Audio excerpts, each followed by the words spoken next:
अगुंसुश्च मे रश्मिश्च मेदाभ्यश्च मेऽधिपतिश्च म उपागुंसुश्च मेऽन्तर्यामश्च म ऐन्द्रवायवश्च मे मैत्रावरुणश्च म आश्विनश्च मे प्रतिप्रस्थानश्च मे शुक्रश्च मे मन्धी च म आग्रयणश्च मे वैश्वदेवश्च मे ध्रुवश्च मे वैश्वानरश्च म ऋतुग्रहाश्च मे दिग्राह्याश्च म ऐन्द्राग्नश्च मे वैश्वदेवश्च मे मरुत्वदीयाश्च मे माहेन्द्रश्च म आदित्यश्च मे सावित्रश्च मे सारस्वतश्च मे पौष्णश्च मे पात्रीवतश्च मे हारीयोजनश्च मे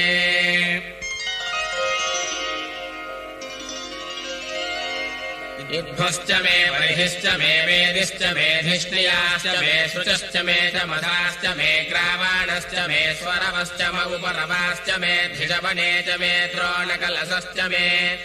वायव्यानि च मे पूतभृच्च म आधवनीयश्च म आग्नेध्वम् च मे हविर्धानम् च मे गृहाश्च मे सदश्च मे पुरोडाशाश्च मे पचताश्च मे वभुदश्च मे स्वगाकारश्च मे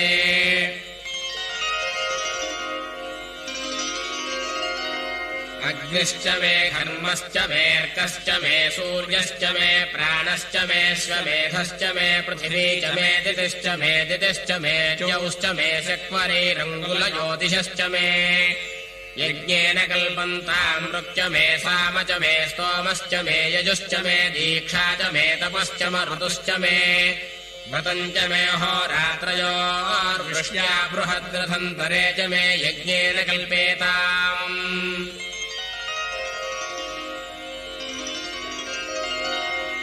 गर्भाश्च मे वत्साश्च मे त्रियविश्च मे त्रियवी च मे दित्यवाक्च मे दित्यौही च मे पञ्चाविश्च मे पञ्चावी च मे त्रिवत्सश्च मे त्रिवत्सा च मे तुर्यवाच्च मे तुर्यौही च मे पष्ठवाच्च मे पष्ठौही च म कुक्षा च मे वशा च मर्षभश्च मे वेहश्च मे नड्वाञ्च मे धेनुश्च म आयुर्यज्ञेन कल्पताम् प्राणो यज्ञेन कल्पतामपानो यज्ञेन कल्पताम् यानो यज्ञेन कल्पताम् चक्षुर्यज्ञेन कल्पतागुश्रोत्रम् यज्ञेन कल्पताम् मनो यज्ञेन कल्पताम् वाग्यज्ञेन कल्पतामात्मा यज्ञेन कल्पताम् यज्ञो यज्ञेन कल्पताम्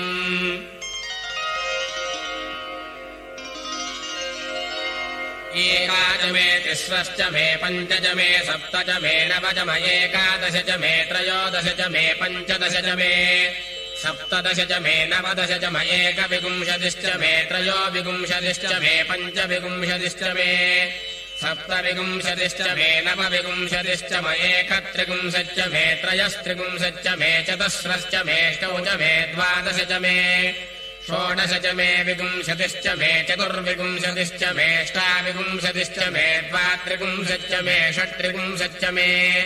चत्वारिंशच्च मे चतुश्चत्वारिंशच्च मेष्टाचत्वारिंशच्च मे वाजश्च प्रसवश्चापिजश्च क्रतुश्च सुवश्च मोथा चौयस्त्रियश्चान्त्यायनश्चान्त्यश्च भौवनश्च भुवनश्चाधिपतिश्च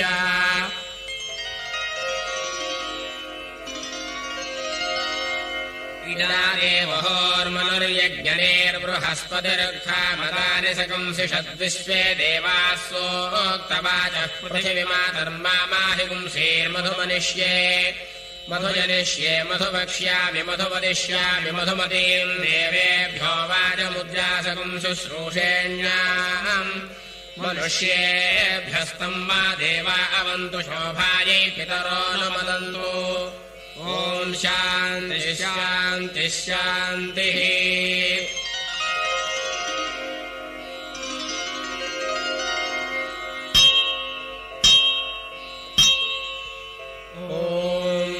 छिञ्जोरावृणीमहे गातुम् यज्ञाय गातुम् यज्ञपतये दैवी स्वस्तिरस्तु नः स्वस्तिर्मानुषेभ्यः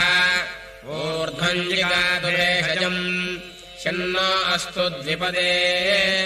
शं चतुष्पदे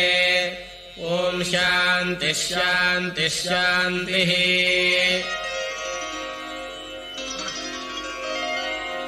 सहस्रशीर्षा पुरुषः सहस्राक्षः सहस्रपादो स भूमिम् विश्वतो भूत्वा अत्यतिष्ठद्दशाङ्गुलम् पुरुष एवेदगुम् सर्वम् यद्भूतम् यच्च भव्यम् उतामृतत्वस्येशानः यदन्नेनातिरोहति एतावानस्य महिमा अतोऽज्यायागुश्च पूरुषः पादोऽस्य विश्वभूतानि त्रिपादस्यामृतम् दिवि त्रिपादोर्ध्वबुधैः पुरुषः पादोऽस्येह भवात् पुनः ततो विश्वम् व्यक्रामतो शासनानशने अभि तस्माद्विराडजायत विराजो अधिपूरुषः स जातोऽत्यरिच्यत पश्चाद्भो विमथो पुरः यत्पुरुषेण हविषा देवा यज्ञमतन्वत वसन्तो अस्यासीदाज्यम् ग्रीष्म युध्वस्य रद्धभिः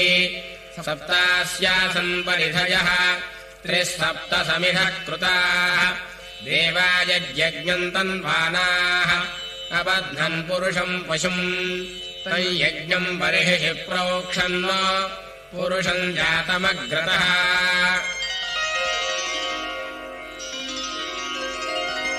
तेन देवा अयजन्त साध्यार्षयश्च ये तस्माद्यज्ञात् सर्वहुतः सम्भृतम् वृषदाज्यम् पशोगस्तागश्चक्रे वायव्यान् आरण्यान् ग्राम्याश्च ये तस्माद्यज्ञात् सर्वहुतः रजः सामानि जज्ञिरे छन्दागुंसि जज्ञिरे तस्मादो यजुस्तस्मादजायत तस्मादश्वा अजायन्त ये केचोभयादतः गावोह जज्ञिरे तस्मादो तस्माज्जाता अजावयः यत्पुरुषम् यदधुः कतिथा व्यकल्पयन्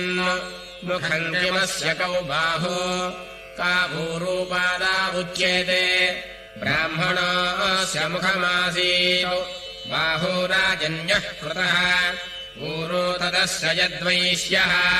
पद्भ्यागुम् शूद्रो अजायत चन्द्रमा मनसो जातः चक्षोः सूर्यो अजायत मुखादिन्द्रश्चाग्निश्च प्राणाद्वायुरजायत ताभ्या आसीदन्तरिक्षम् शीर्ष्णोऽद्यौः समवर्तत पद्भ्याम् भूमिर्दिशः श्रोत्रातो तथा लोकाकुम् अकल्पयन् वेदाहमेतम् पुरुषम् महान्तम् आदित्यवर्णम् तमसस्तु पारे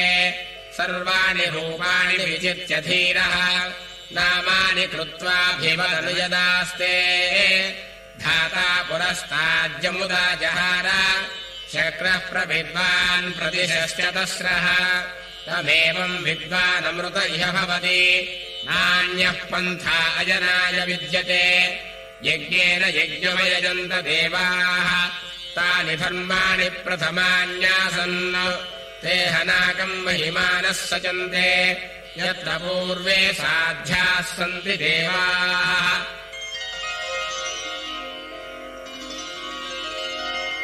अभ्यः सम्भूतः पृथिव्यैरसाच्च विश्वकर्मणः समवर्तताधि तस्य त्वष्टा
मेधिश्च मे वेदिश्च मेधिष्णियाश्च मे शुचश्च मे च मधाश्च मे ग्रावाणश्च मे स्वरवश्च म उपरवाश्च मे धिषवने च मे द्रोणकलशश्च मे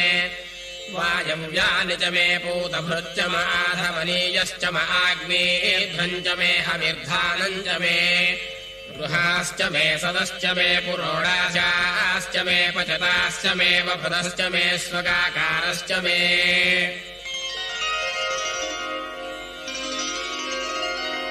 अग्निश्च मे घर्मश्च मेऽर्कश्च मे सूर्यश्च मे प्राणश्च मे श्वमेधश्च मे पृथिवी च मे दितिश्च मे ज्यौश्च मे शक्वरीरङ्गुलज्योतिषश्च मे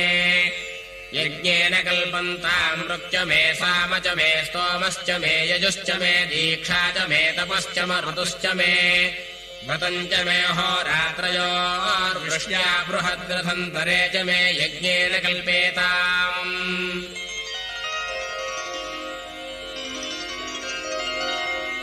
गर्भाश्च मे वत्साश्च मे त्रयविश्च मे त्रयवीज मे दित्यवाक्च मे दित्यौही च मे पञ्चाविश्च मे पञ्चावी च मे त्रिवत्सश्च मे त्रिवत्सा च मे